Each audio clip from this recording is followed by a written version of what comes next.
Do you know what was my least liked form of exercise? Well, it's quite obvious by the title of this video, running, cardio in general. And now I'm kind of becoming a cardio junkie. I'm still a gym rat, but I'm falling extremely in love with running. It's insanely weird to say those words out loud. Yeah. So in this video I will tell you how I fell in love with running, my running background, aka the lack of it, my running story, and how you can fall in love with running too. Seriously. You know what? I actually just 30 minutes ago came from my chill run. It's actually really hard for me to try to run slow, but whatever. My running story. So everything started a year ago when I randomly decided to go on a 10k run. Actually, it was supposed to be 7k. And meanwhile, mind you, previous to that, I've ran 2 times in my life. I tried to run like 4k, and I just remember how afterwards, like 4 years ago or 5 years ago, how afterwards I felt so dead for the rest of the day. I didn't move for the rest of the day. Here also comes my first tip: don't overdo it, so don't run your all max at the start of your running journey. If you have never really ran, why would you max out? You'll be like, oh my gosh, I can't breathe, I can't normally run, but you're maxing out. I don't remember if I was maxing out or I wasn't even able to like run properly. I don't remember that. It was 6 years ago or something. But taking it slow, chill and easy at the start and not quitting in the way that's taking time. Everything takes time. Good things take time. But basically a year ago, I decided, okay, I'm going to go on a 7k run. It was September or August 2022, and the run became a 10k run, and I was like, wow, I actually feel pretty good. I did not know anything about paces, heart rate when you're running, nothing related to running.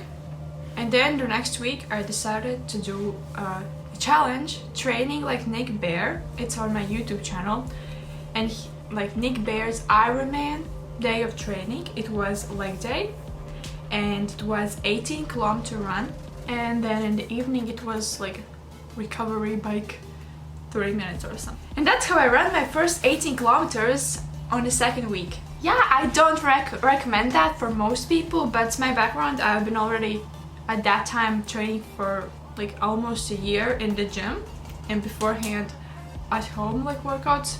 But yeah, I ran 18 kilometers. It was hard and my knees are so heavy. So heavy. I don't know how I will feel tomorrow, how my knees will feel tomorrow. But I just don't understand how people can run 100 miles. That was something. Alright. Yep, that's me. My knees. Any runners watching this, how your knees aren't hurting? Just how? Do they just get used to it? Or what? Like literally, how it's possible? Because my knees. My knees, because afterwards, for a couple of days, I could feel my knees stairs. Oh my gosh, like, oh, that was tough on my knees, because obviously my body shook in a shock mode, because my body has never experienced it.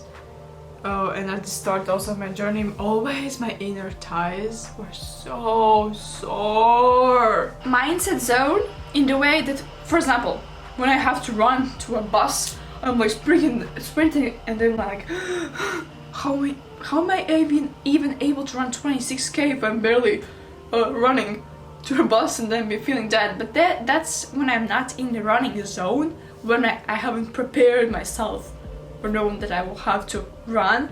That's totally different things. When you actually put on your running clothes, your running shoes, when you know you're going to run, chill or whatever, or you don't have to sprint, or just like you can just run by feels, it's something totally different. Yeah, that's how I started running. And then like once a week, and I never stopped. Once a week I just did a long run. At start it was 18k. Then it became 19, then 20, then 21, then it was 21 for some time, then 22, and then in in April, I ran my first 25k. It was really hard. I had to stop like 3 times because my heart rate, probably because of recovery. I was doing this 3-day running challenge. It's on my YouTube channel. I can't believe it was that long time ago already. Tip number 2, consistency. As I said, I just kept going and going every week by week, doing my long runs, not giving up, no matter how much it sucked or it didn't suck. And the next thing is also, it's going to suck. It's going to suck, but you're going to love it afterwards because you feel amazing. Sometimes it sucks. Sometimes you feel on top of the world, but sometimes you can't control it. And you feel shitty.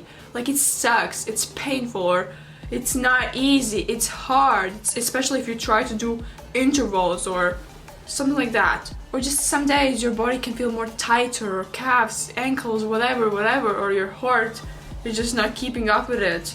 But when you keep going, you see the changes, you see the progress, you see the journey, you see how much you're improving, and I just can't believe how far I've come. And you won't be able to believe how far you've come. Because remember, nothing comes easy. Hard things just don't come easy. Nothing is easy. You just get used to the pain. You just get used to it. It doesn't get easier, you just get stronger. It's like the same thing. The weights in the gym, they don't get lighter, you just get stronger.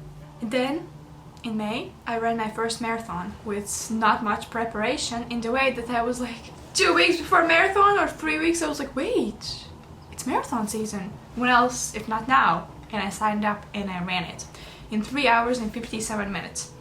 But the previous winter before the marathon, I stopped running outside because it's like -10. And running in winter is the least pleasant thing ever. When it's like -degrees, it's super hard for your lungs. Oh my freaking god, I'm not okay. Why is it getting harder? I hate running in winter, I'm so dead. I can't even talk right now. It's like, that was so hard, so hard, so hard. Like super not enjoyable. So I did these hierarchies type of workouts, like for example 1k run, 1k run, 40 wall balls, 40 walking lunges, then like 5 rounds of that or something like that. Plan your runs. Why? So you will be prepared. Okay, sometimes spontaneous runs are great when you're feeling it, like you have so much energy to put out, but planning, like, okay, weather, what I'm going to wear, and also talking about clothes, have clothes that actually fit you, like chafing. If you're running in shorts, try to avoid it. Longer shorts. Having a watch that actually tracks it correctly, distance, time, heart rate, it's really important. I have Garmin. I think Fitbit is really good too, and it's way cheaper. And the thing that I really love is a running vest. You just basically put it on your back. Here you have some pockets. You can put in like AirPods, your phone, and why I love it is because I'm running and I have this and I can just sip my water. I don't have to hold anything in my hands, and it means I have more rhythm. I'm not like one hand's heavier as it was previously when I was running, when I didn't have the running vest, backpack, whatever, and shoes that don't blister you. I have the Adidas Ultra, I remember first run I got blistered, but afterwards now they feel amazing. Like they're super, I like them. And they were like 65 euros. And the next tip I can give you, extremely big one. I personally love thicker socks. Why? Because I don't get blisters because of that. They're thicker, so it means your feet, they're not moving that much. Less momentum, less movement, and I just don't get any blisters. And also it's like softer for your feet too.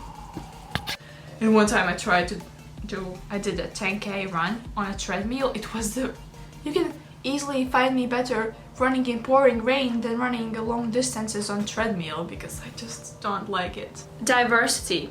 That's the one thing. If you're always running the same exact route day by day, week by week, it's going to become more boring. Especially when I do my long runs, I had this one route. It became too boring. Like, oh god. It's nice to know when every kilometer will hit, but like, then I changed to another route, and again it became kind of boring. Then now I switched to a different route, and this week I ran a little bit different route, and it was quite more interesting, because I'm like, ooh, this here, I haven't, ooh, this has changed, or something like that. Because you know, finding routes for long runs like 27 kilometers, not that easy. Not like 2 million circles or something. And then after my marathon in summer, I just started running longer distance, like 25 Ks. Now I run 26K as my long run, and I love it. I love the runner's hype you get. Like after like 2-3K, okay, more like 4K, you get this runner's hype. You get the endorphin boost, you release those happy hormones, and you just feel incredible. Yeah, my running story is like, what the hell, the second week you ran 18 kilometers, most people couldn't never, but it's not like I ran really fast. It was quite slow pace. It was like 6 minutes and 45 per kilometer. Now my long runs, I run like 5:15, 5:12, on maybe a really good day 5:10. And October 1st, I did my first ever half marathon race. And I hit a 5-minute PB. I ran in 1 hour, 42 minutes and 53 seconds. I'm really proud of it, because the pace was 4:53 per kilometer. It's insane. But I'm also a hybrid athlete. I lift weights in the gym, like heavy lifting. I do CrossFit. Now I'm a CrossFit girly. And I also run. Nowadays, till it's going to get extremely cold and I won't be able to run at all outside, I'm running one long run and 3 short 5-6K runs, and that's like around 42 kilometers a week, or 45. It depends on how long is my short run. And I also weight train and do yoga and CrossFit with all that including. Don't make it as a punishment. If you're always doing something as a punishment, you will never really enjoy it. Like, oh, I have to go on a run to burn calories. Oh my gosh, this stupid run. But I always come out of my runs, back from my runs, like on top of the world. I get home from work, I feel tired, but I go into run, I get fresh air, I feel afterwards incredible. That's my running thing. That's how I maintain it. I eat a lot, and the recovery is really important. But I also have boosted my recovery by, when you train more, your body starts recovering better. Because when I was doing my 30-day running challenge, my legs were extremely sore everywhere. Oh my god. Like, I get sore here, and here. You can see. Now after long runs, the next day, my legs aren't really sore, maybe only my calves a little bit. They're just tired. They're not sore like previously. It was insanity. Like, the soreness, oh my god. The only thing that gives me soreness, big soreness, are Bulgarian split squats. Glutes crashed. Document your progress and find people who also run. Get on this TikTok run talk or Instagram side with like where you get recommended also people who run, also people who love this type of activity. Get motivated by it, but don't get discouraged because they're running super fast or something like that.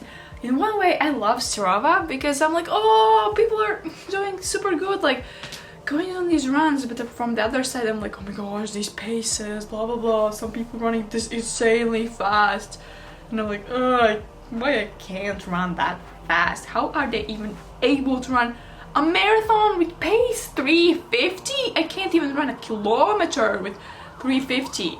Okay, maybe I can't. I haven't tried my 1K max, but whatever. These are my tips that I can think of now. Comment down below what are your recommendations to enjoy running more. Because my main thing is, when you keep consistent, when you allow time for your body, for your brain to adjust to it, and when you keep positive, and when you don't quit, you like it. Like at the start you will be like, oh my gosh, this stupid running, but when you get into that mindset zone, oh man, I'm going to run. So I hope you enjoyed this. Running looks different for everybody. Paces look different for everybody. I sometimes can't talk properly, but that's also fine. If you stay consistent, you will see the progress. If you document your progress just by screenshot to yourself or on social media, it doesn't matter. You'll be able to look back, because I'm always discouraged if I have deleted some sort of stats or something that was 2 years ago, or a video or something. I can't really look back and see where I've come from. Bye.